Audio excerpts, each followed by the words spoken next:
the shit plays out just like a typical on the run comedy. Yeah. Mm-hmm.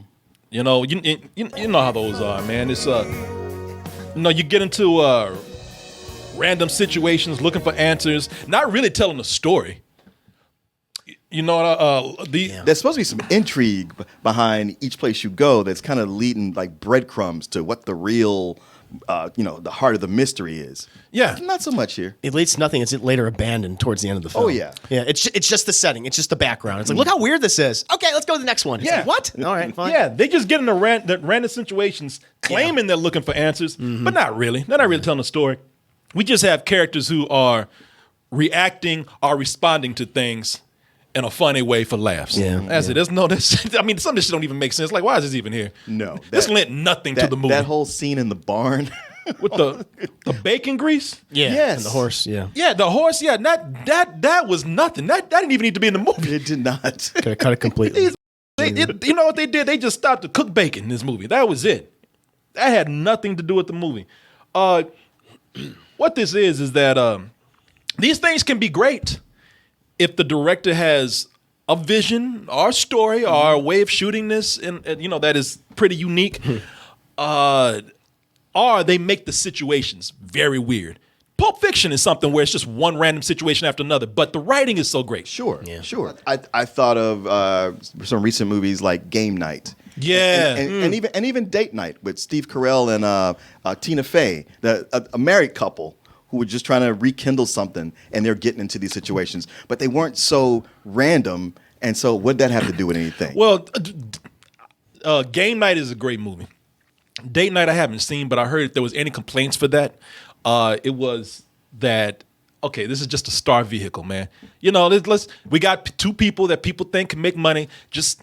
Let's just slap the shit together and let them go. Hey, God, no, he turned it sideways. Kill shot. That's a kill shot. I don't want the kids to live with your mother. She's awful. I never saw it. You know what? It's actually funnier than it looks. Okay, I'll take your word for it. I mean, it's not great. I'm not going to say like, oh man, you'll love it. It's a full price movie. But it was one where I was thinking like, thought the same thing going in, that it's just a star vehicle, and then it was all said and done. I was like, actually a lot of fun with that. Well, this is what I'm describing as a star vehicle, just letting people get together just to talk crazy shit and just make money. That's what the Lovebirds. Oh, it totally is that.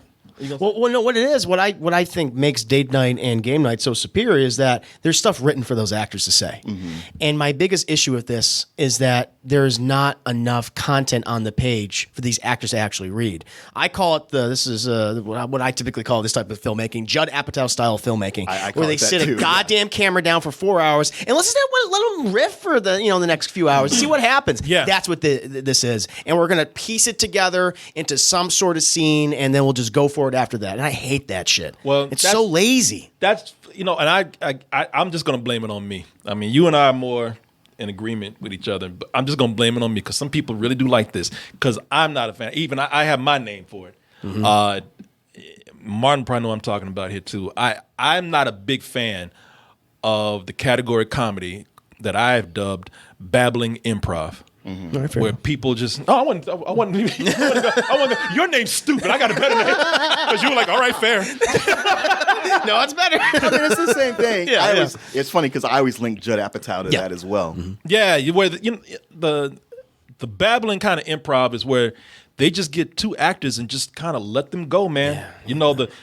To the point where they are rambling. Mm-hmm. They just let them keep going, just hoping that they'll trip over something funny or something funny will just pop out at any moment. Nothing's really written.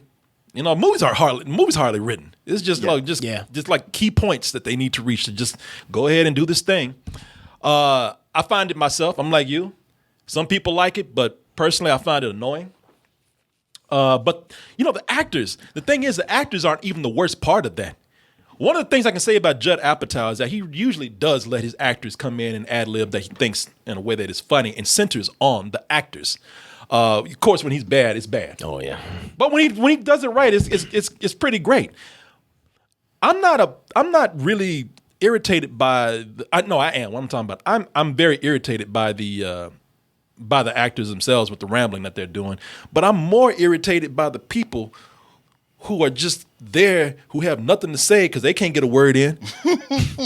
So they just stand there. What do? While these people over here babbling, they just sit up there just making stupid faces. Can you, really? And at some point, somebody should just say, shut the f up.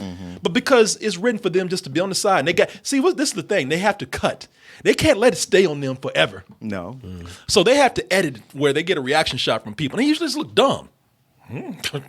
Really? Look, I'm not lying, man. Look, watch. Have I thought about killing people like Jabron? All the time. But in a normal way, not in a dangerous way. He was always like, it's legal in Amsterdam. He could not put... Shut the f up! That wouldn't be sitting up there the whole time. At some point, she'd be like, y'all shut the f up. I'm going to throw you in jail right now. Just for being annoying. Or just sitting there stone-faced waiting for them to finish. But yeah, you drawing a circle around that. You know that all the scenes with that policewoman is nobody talking and say, okay, now we want you to look like you're puzzled. Yep. All right, now look annoyed. Surprised. Now look surprised. Yeah. You know what happened? I wish you would be around somebody who did that all the time. I tell you what would happen. You would let them talk, and you would get up and leave, and then you would find the biggest baseball bat you'd go behind that. Bam! You pull a Robert De Niro from The Untouchables. Al Capone. Yeah, Al Capone. And everybody at the table would be like, thank you, Jesus. Oh, I thought nobody was going I can't take that. It's just my thing. It's annoying. It's annoying. Yeah. Sometimes see, the thing is, I will actually give the movie a little credit, man, because Issa Rae and Kumail and Ninjani, I mean, they're producers here too. I guess they want to really work with each other. And I mean, with direction, they do have something.